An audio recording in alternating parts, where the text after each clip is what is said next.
we are going to be seeing a 90% obscuration of the sun today. This type of celestial event hasn't happened in about 26 years, 1 month, 1 week, and 3 days.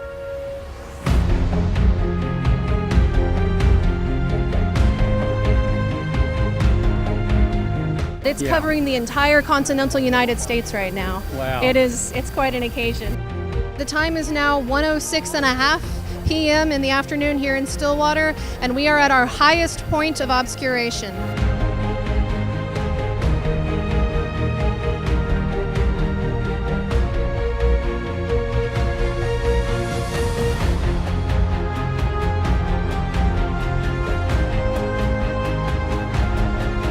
The temperature dropped, the light changed amazingly, the shadows were spectacular, and this was quite an occasion.